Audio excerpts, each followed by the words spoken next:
This one is going to conflict me. It's going to conflict me. Well, let's take a look at it.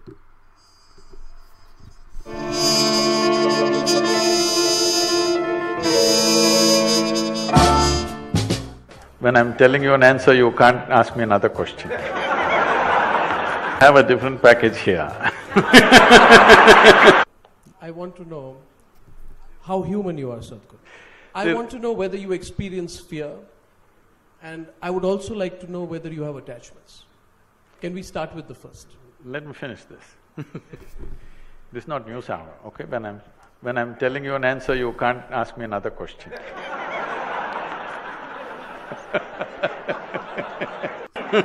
You're making a cardinal mistake, Sadhguru. In 2014, I met a young man called Rahul Gandhi. Oh.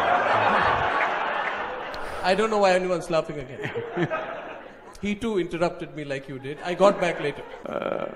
You have a different package here. I personally think it's all right. It's good to feel fear, it's good to have insecurities, it's good to be attached.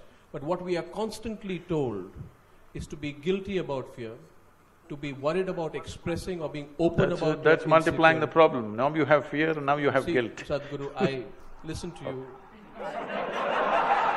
I still watch news hour, so what can I do?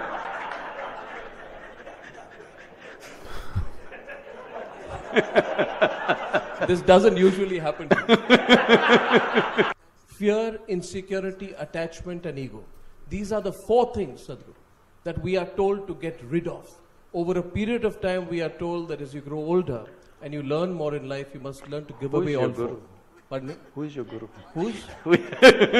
Why should I reveal? So, if I saw a leaf, I'm just staring at it for 5–6 hours.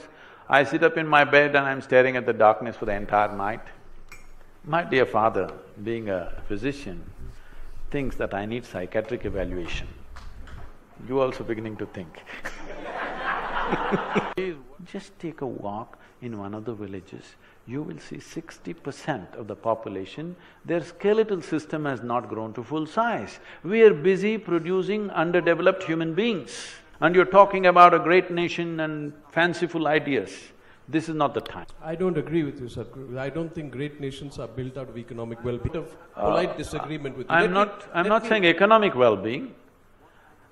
Eating what I need to eat to sustain this body is not economic well-being. It is a fundamental right. Whether there is a nation or no nation. Called up and said, what happens in Shani Shignapur, Haji Ali or Sabrimala is unfair. That is a perspective which must be understood. See, that's all I'm saying. Please, if you… But the thing is, I know you are in a certain profession where you only ask questions, but you must listen to what I'm saying. No, I'll make this fast, but I'll just make one up. If you say you have to enter heaven with your wife, you can enter heaven with your wife, but you aren't enter a particular temple with your wife, I don't think that's fair. No. I take the next question. No, you can't have the last word on that. Last word, I'll give the question there. I only mentioned the heaven business, not because I believe there is a heaven. No. I did not talk about the heaven because I think there is a heaven and you're going to heaven. I know you're not going to any such place. But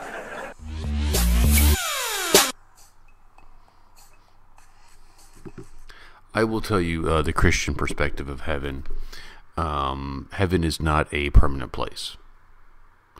That's a misnomer that heaven is there, that Christians are going to die and go to heaven and they're going to be there forever. That's not at all what the Bible teaches. The Bible teaches that it's a holding place, first of all, for the Old Testament saints, and then it became a holding place for the New Testament saints.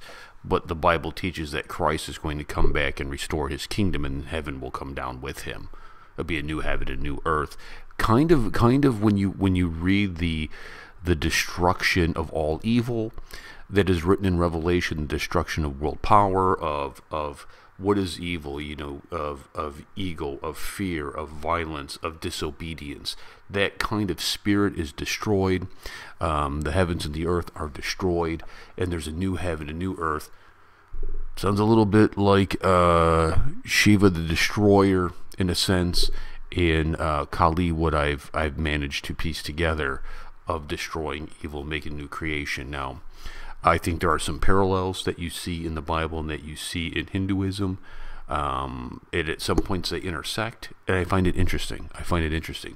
I think when you start studying the world religions, and I have, people think like, what do you know, dude? I'll tell you right now, when you get into world religions and cults, and I'm not saying this to be a braggart, I'm saying this to be fact, that you could sit me down with a lot of the world religions, and I could debate the points of their religion against them. And I don't say that with swagger or being a braggart. Now, I have to be honest with you, with Hinduism, I have no idea. I'd never really encountered Hinduism or Sikhism like I do the other world religions, and even the American cults that are here. Like, you say, what's American cult? Like Mormonism or Jehovah's Witnesses, things like that, that would identify as Christianity. But when you get into it, it's just like, dude, you just contradicted yourself like a million times. Now back to the video here of that we're discussing here. What was it that he was talking about? Sadhguru was saying about malnourished bodies. I think he has a point there a little bit, and I think Arnab has a point there a little bit too. You have money and technology and whatnot, you can be a great civilization, but I also think too, what the guru is talking about here is maximizing your potential.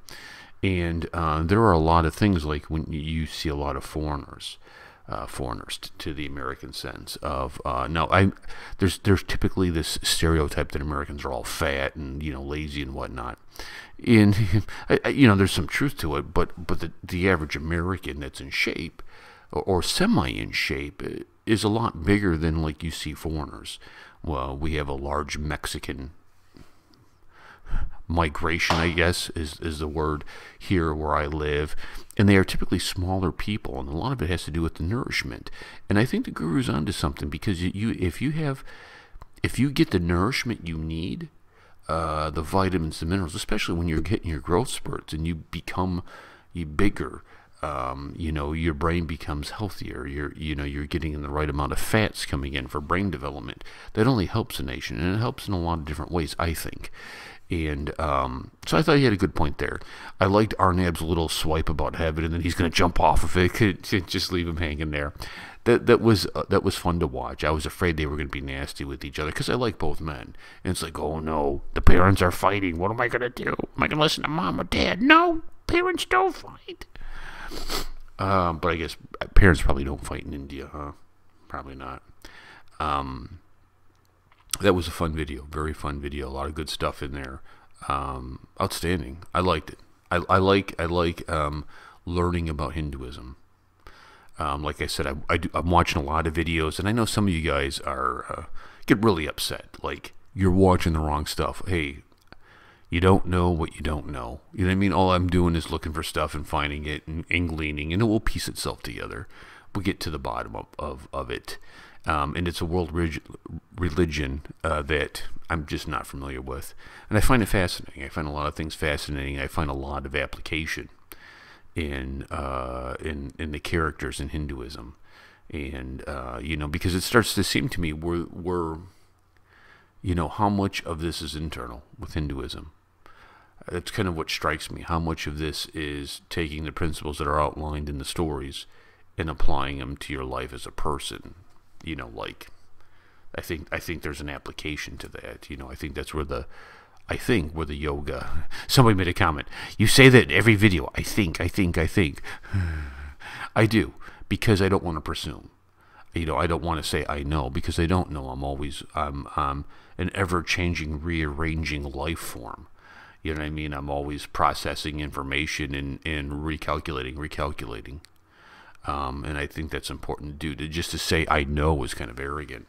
And there's certain things I know, but anyways, this is a rambling day, dude. The videos today are rambling. Aman Singh's going to like it. Maybe one I'll just break down and tell you about my gang life. I'll catch you guys later. Peace and much love.